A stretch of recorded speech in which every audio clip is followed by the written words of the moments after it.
3. Yes, ready. Hi, Maria. It's so good to see you. Before we start, I want to explain just a couple of things. As a part of my work, I fill out a few forms just to kind of help me guide us through this session and work up with the treatment plan, the case treatment, as well as the case conceptualization. I know those are big words, so we'll kind of break down what those different things mean as we get into the session, okay? Okay, sounds good. All right, perfect. I want to start off by saying that this is a safe space, so I want you to be open and honest about the reasons that you're here and what brought you here, so that we can kind of come up with a game plan to mitigate or fix some of the issues that you may be experiencing, okay? Absolutely understood. All right, perfect, Maria. So just tell me a little bit about what brought you here today. I've been really anxious since starting college. My parents call a lot. They want me to come home every weekend, and with my 2 jobs, my grades, it can be a lot of pressure.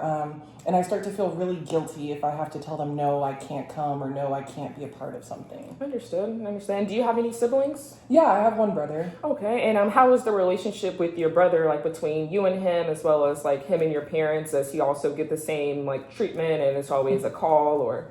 So I feel like since I moved out, I'm not as close to it as I would like to be, but we do speak with each other all the time. I would say our relationship is really good. We're very close. And from what he tells me, it sounds like he's getting the same degree from them. Okay. And when he does, like when he tells you like, oh, mom and dad, they're just on me, does he tell you things that he does that kind of helps mitigate that, or like does he go out, or he just stays in his room, or goes hang out with friends or something? He's a social butterfly. I will be so honest with you. He's probably more social than me. However, when we do speak about it, usually it's like a vent session. Like, oh man, did mom call you and ask you about that too? And we'll talk about our feelings about it and things like that. But anything that he does beyond that, I'm not sure of. So I'm not sure if like I'm his therapy, so he can get it off of his chest. And we kind of bond over that, and maybe sometimes we'll make a plan together about like, okay, so how are we going to move forward,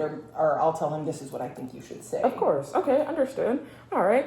So to kind of get into the forms that we talked about, one of the forms was the case conceptualization form. This form helps me look at like your family stages, where you are within your family. So you are currently in the launching stage, where you're being more independent and your parents are trying to adjust to that. So that's a normal thing that happens when you leave the nest, and your parents are so used to having you every day, and now they rarely ever see you. So that's very normal. On this form, I wrote down the main cycle is what I call controlling and resisting. Your parents, they set those strong expectations and try to pull you back. And then when you try to resist, it makes you feel guilty or have that anxiety. This keeps you close to them, but it also increases your stress. Does that sound about right? Yeah, that's almost exactly how I feel. Perfect. And then I also noted your cultural family values. Like your family sounds like they value loyalty and respect, which are huge strengths, but they are also some values that can make it harder to set those boundaries without guilt. You understand? Yes, absolutely. Okay, perfect. And then the second form that we completed, or I completed, was the clinical assessment. This is where I check the symptoms, the risk, and the strengths, things like that. And I marked your main concern as having anxiety, as well as that parent-child conflict and adjusting to college. Yes. And I also recorded your strengths, like being motivated, having the support of your friends, and caring deeply about your family or from your family.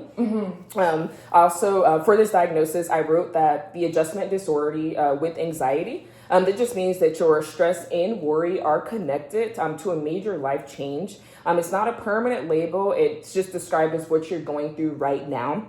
And this diagnosis is very common and usually improves with support of family and friends, as well as coping tools. Okay, that actually helps a lot, because I was super worried that this was going to be something much, much worse. So it's good to hear that. Perfect. Sounds good. Okay. Any questions so far? No, I'm good so far. Perfect. All right. And then the final plan is the final document that we filled out is your treatment plan. Okay. And so this is where we set those goals and map out the interventions.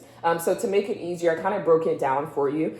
So the first part, or the first phase, is going to be where we reduce that anxiety. We're going to find those everyday grounding techniques that you can use to kind of help you feel calmer. Okay. And then the second phase is where we're actually going to start doing the work. This is where we're going to start setting those boundaries, doing role play conversations, as well as learning how to challenge those guilty thoughts and how you can mitigate them. And finally, just coping, where you're building that toolkit, whether it's journaling, coloring, working out, any type of hobbies that you have, leaning on friends, relaxation to kind of help you through this phase and cope through this anxiety that you're feeling. Okay. Perfect. That sounds really good. Perfect. Okay. And then the final phase, we're going to balance all of that. We're going to kind of just put it all together and implement those. And like I said, we're going to have those role play conversations so that you know what to say to your family, as well as how they may respond and how you can answer that. Okay. That sounds really good.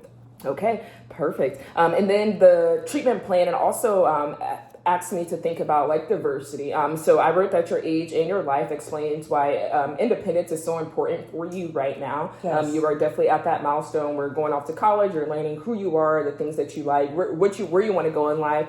So independence is very important. But also your role as a daughter adds the pressure to your parents. You know, being the only daughter, Yes. right? You are the only daughter. I am the only daughter. Perfect. Yeah, being the only daughter, and now you're going out of state to college. It definitely adds some worry to your parents. But again, it's about having that independence. So I want to work with you to make sure that you have that without feeling guilty and anxious behind it when you have to tell your parents no. I like that. I like that a lot. Perfect. Okay, so those will be our main tools. So just to kind of summarize, we did the case conceptualization form that helps me see your family cycle that you're caught in. Okay. The clinical assessment form helped me understand your symptoms, your risk, as well as your strengths that we outlined.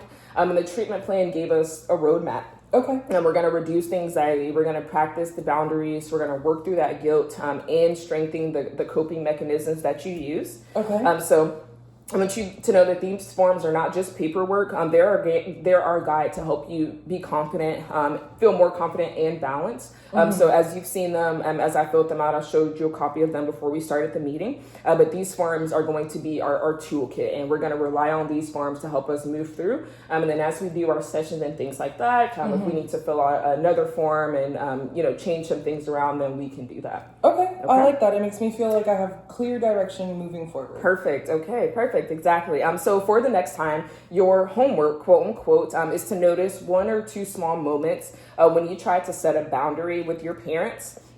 And then we'll use those as an example to practice, okay? Okay, I can definitely do that. Perfect. So we'll use that as a stepping stone, and just depending on how that goes, if it doesn't go the way that you're planning, or if they say yes or no, we can kind of use that as our groundwork for our next session to kind of do that role play and implement some of those coping skills like journaling and, trying something different to help with your parents, okay? Okay, sounds like a plan. Perfect, Maria. Do you have any questions, any concerns, anything else on your mind today before we end? No, I think you've really taken care of a lot of my major concerns. I like that I have homework and we have a clear direction to move forward. So I talk to my parents often, so I will be keeping track of those one or two moments. That way, next time I see you, we can have a bigger conversation around how to continue our plan. Perfect. All right, Maria. Well, thank you so much for your time, and I look forward to seeing you within the next week or so. Thank you so